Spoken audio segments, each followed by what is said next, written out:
Hello everyone, welcome to my YouTube channel. I am Deepti. I hope आप सभी लोग अच्छे हों। कई साल पहले की बात है जब मेरे अंकल रात में खेत में पानी लगाने जाते थे। एक दिन वो खाना खाकर रात के करीब 9 बजे खेत की ओर जाते हैं। सर्दी का टाइम था और सर्दी में लोग जल्दी अपने अपने घर की ओर चले जाते हैं। सुनसान रोड थी और कड़ाके की ठंड थी। वे खेत पहुंचते हैं, ट्यूबवेल ऑन करते हैं और वहीं पर आग जलाकर बैठ जाते हैं और पानी लगने का इंतज़ार करते हैं। क्योंकि रात में खेत में जानवरों का डर ज़्यादा रहता है, इसलिए वो अपने साथ में भाला लेकर जाते थे अपनी सुरक्षा के लिए। जब वो बैठे होते थे, रात के करीब 2 बजे उन्हें कहीं से ढोलक की आवाज़ सुनाई देती है और गाने की भी आवाज़ आ रही होती है। तो उन्हें लगता है कि इतनी रात में कौन ढोलक बजा रहा है और कौन गा रहा है। फिर उन्हें लगता है कि शायद कहीं पे प्रोग्राम होगा, तो उतना ध्यान नहीं देते हैं और सुबह करीब 5 बजे वो ट्यूबवेल ऑफ करके घर की ओर चले आते हैं। नेक्स्ट डे उन्हें फिर जाना था पानी लगाने, तो फिर खाना खा के करीब 9 बजे हाथ में भाला लेकर खेत की ओर जाते हैं। कड़ाके की ठंड तो थी। वो खेत पहुंचते हैं, ट्यूबवेल ऑन करते हैं और आग जलाकर वहीं पर बैठ जाते हैं।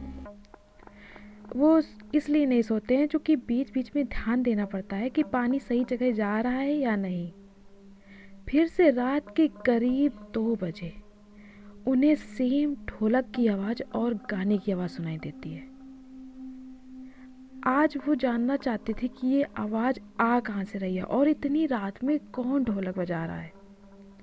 वो उठते हैं और हाथ में भाला लेकर उस आवाज़ की ओर निकल जाते हैं, देखने की ये आवाज़ आ कहाँ से रही है।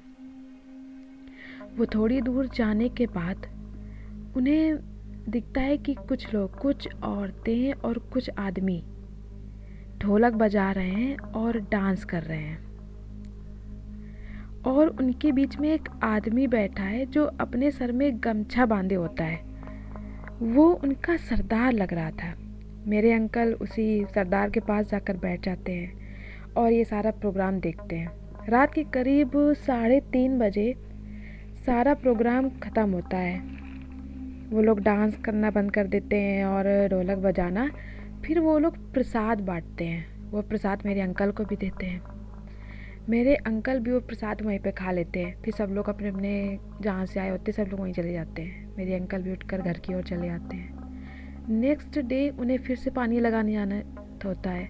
वो फिर जाते हैं। फिर से उन्हें वही सेम ढोलक की आवाज़ रात के करीब 2 बजे सुनाई देती है। वो फिर जाते हैं, वहाँ पे पूरा प्रोग्राम देखते हैं, प्रसाद लेते हैं और फिर घर की ओर चले आते हैं। ये करीब 2 से 3 दिन तक यही डेली चल रहा होता है। अब मेरे अंकल सोचते हैं कि रात को ही क्यों ये सब प्रोग्राम होता है, रात के 2 बजे, वो भी आखिर ये लोग हैं कौन। फिर एक दिन सुबह मेरे अंकल एक बुजुर्ग इंसान के पास गए। उन्हें जाकर अपनी सारी बात बताते हैं कि रात में क्या होता है क्या नहीं। तो वो बुजुर्ग इंसान मेरे अंकल से कहते हैं कि बेटा, आज तुम फिर से जाना, लेकिन वो प्रसाद खाना मत, उसे सुबह तक रखना। अंकल बात मान जाते हैं। फिर वो रात में खेत में जाते हैं पानी लगाने। तो उन्हें रात की करीब 2 बजे फिर से सेम वही आवाज़ सुनाई देती है। वो फिर जाते हैं, वहाँ पे पूरा डांस देखते हैं, प्रोग्राम देखते हैं। फिर उन्हें प्रसाद मिलता है, लेकिन इस बार वो प्रसाद खाते नहीं हैं। वो अपने साथ में लिए रहते हैं और सुबह तक लिए रहते हैं। वो सुबह देखते हैं कि जो प्रसाद अच्छा था, वो सुबह प्रसाद मिट्टी बन जाता है। वो सोचते हैं कि ये क्या हो गया, कैसे क्या हो गया। वो वही प्रसाद लेकर उस बुजुर्ग इंसान के पास जाते हैं और उनसे पूछते हैं कि ये प्रसाद रात तक तो अच्छा था, सुबह मिट्टी कैसे बन गया। वो उनको अपने पास बैठाते हैं और बताते हैं अंकल को कि ये जो रात को 2 बजे तुम्हें रोज ढोलक की आवाज़ सुनाई देती है, डांस होता है, जो प्रोग्राम होता है आदमी और औरतें मिलकर, वो एक्चुअली में चुड़ैल और भूत होते हैं जो रात में डांस करते हैं, गाते हैं, ढोलक बजाते हैं और प्रसाद भी बांटते हैं। अगर तुमने इनका प्रसाद रात में खा लिया तो ठीक है, अगर उसे सुबह तक रखा तो वो मिट्टी बन जाएगा। अब मेरे अंकल समझ जाते हैं कि ये लोग कौन है, रात को करीब 2 बजे ही क्यों ढोलक बजती है। आज की कहानी आपको कैसी लगी हमें कमेंट करके ज़रूर बताइएगा। आगे कहानी आपको नेक्स्ट पार्ट में बताएंगे। तब तक के लिए take care and stay connected. Bye bye.